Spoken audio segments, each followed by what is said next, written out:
Hi everyone, welcome back to Simple Things. Today we're going to be looking at, is the Bible a white man's book?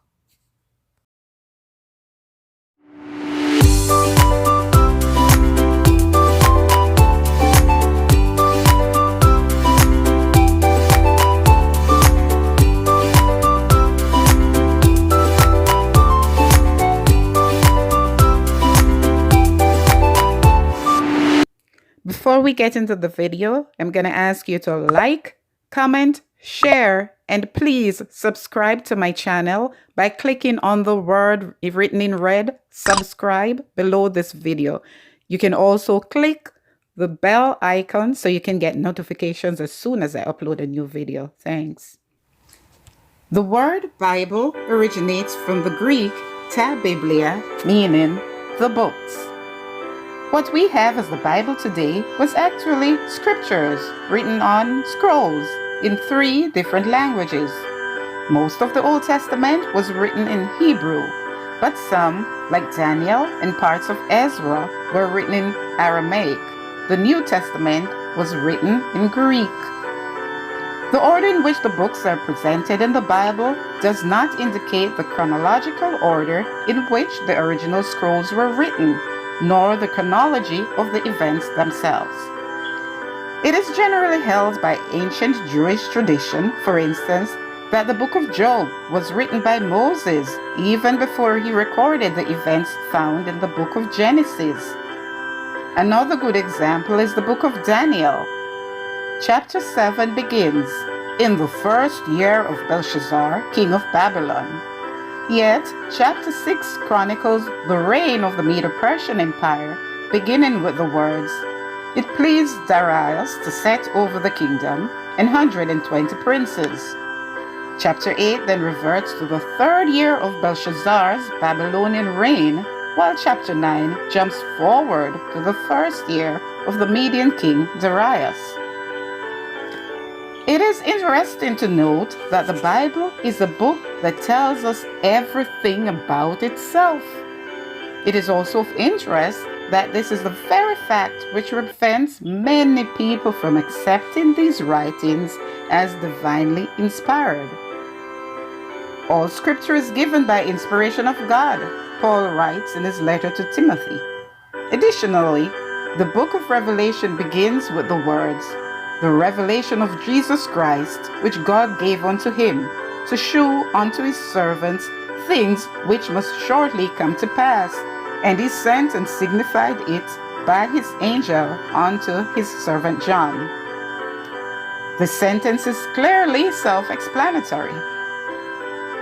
Hence, the striking fact is that these 40 known writers to whom God gave his words could not have conspired, since they were all scattered on 3 different continents at various times during a span of some 1,500 years or so.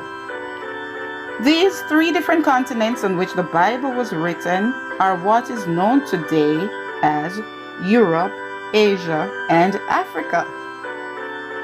While the events of the Bible covers the entire span of human existence, from creation right down to the end of time, these events were recorded as scripture over a span of time leading up to the 1st century AD, when John recorded the last book while in exile on the Isle of Patmos. Most of the 66 books of the Bible were written by the persons whose names they bear. However, some were actually written by a scribe. The book of Jeremiah, for instance, was written by his scribe, Baruch. Jeremiah 36 verse 4 tells us clearly, "Then Jeremiah called Baruch, the son of Neriah, and Baruch wrote from the mouth of Jeremiah all the words of the Lord which he had spoken unto him upon a roll of a book." Here too is another striking example of how the Bible tells us about itself, showing us that God himself, and not white men, as many say, is the divine author of the Bible. Debate abounds over the belief that, since the 66 books of our King James Bible were indeed canonized by men, white men at that, the Bible is then a white man's book. But who made the decision as to what books were chosen and how were they chosen? We could either answer this question from secular history or, once again, allow the Bible to speak for itself. Psalm 119 verse 105 tells us, "Thy word is a lamp unto my feet and a light to my path." Then in Isaiah 8 verse 20, "To the law and to the testimony, if they speak not according to this word, it is because there is no light in them." Both these texts and many others like them show us clearly that the scriptures are a light to guide us on our path. Which path, one might ask? The path to salvation. A study of the books of the Bible shows that all 66 books have a common thread running through them: the conflict between good and evil and the salvation of mankind through Jesus Christ. Of course, there are books that never once mention the word God, or which seem to focus more on sexual relationships. But a correct understanding of these books will show what both of these books are addressing. In the case of Esther, the theme is the salvation of the Jewish people on what is now known as Purim, and this typifies the salvation of mankind at the end of time. And in the case of the Songs of Solomon, the relationship between Christ and his church. For an exploration of the process of canonizing the New Testament, much information is available in the Annals of Time. I will direct you here to the works of D.A. Carson, Douglas J. Moo, and Leon Morris in their book, An Introduction to the New Testament. And what of works, which are commonly referred to as banned from the Bible? Well, here's the deal.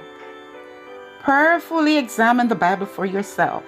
Then carefully examine those books and see for yourself whether those books are God-breathed and whether they have the plan of salvation as their theme. Fact is, even you could write a book about the life of Moses or the fall of Babylon or the crucifixion of Jesus if you were there at the time. But could you write about these events years in advance or even years after they happened without reading about them or hearing someone relate those events? So, just how did we get the English translation of the scriptures? The King James Version is an English translation of the Christian Bible for the Church of England, commissioned in 1604 and completed as well as published in 1611 under the sponsorship of King James VI. Well, there you have it. King James was indeed a white man, right? And he wrote the English Bible, right? Well, King James was James VI of Scotland and also reigned as James I of England and Scotland. According to Britannica.com, the reign of Queen Elizabeth succeeded in imposing a high degree of uniformity upon the Church of England. Protestantism was reinstated as the official religion of England after the short reign of Mary I, who had attempted to restore Roman Catholicism in the country. In 1604, soon after James's coronation as King of England, a conference of churchmen requested that the English Bible be revised because existing translations, quote unquote, were corrupt and not answerable to the truth of the original. The great Bible that had been authorized by Henry VIII enjoyed some popularity, but its successive editions contained several inconsistencies.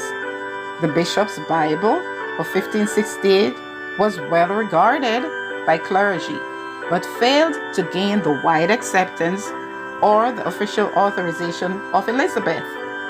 The most popular English translation at the time was the Geneva Bible, which had been made in Geneva by English Protestants living in exile during Mary's persecutions. Never authorized by the crown, it was particularly popular among Puritans, but not among many more conservative clergymen. Given the perceived need for a new authorized translation, James was quick to appreciate the broader value of the proposal and at once made the project his own.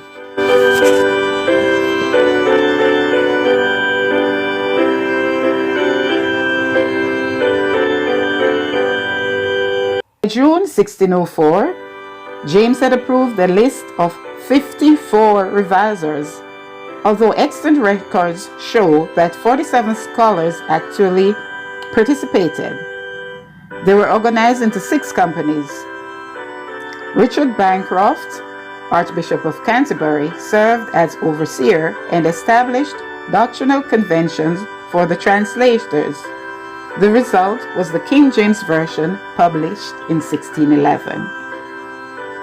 Today, the Bible is the most published and widely circulated book. Translated into 698 languages, this amazing book is found all across the globe.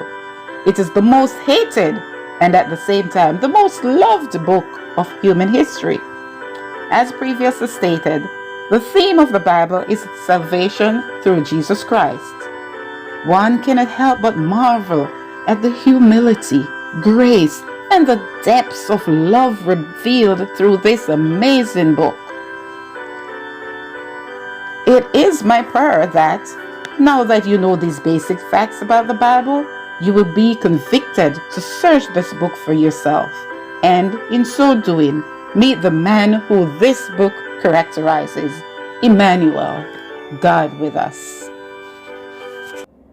Thanks for watching, everyone. Don't forget to like, comment, share, and subscribe. And remember, the simple things in life are free.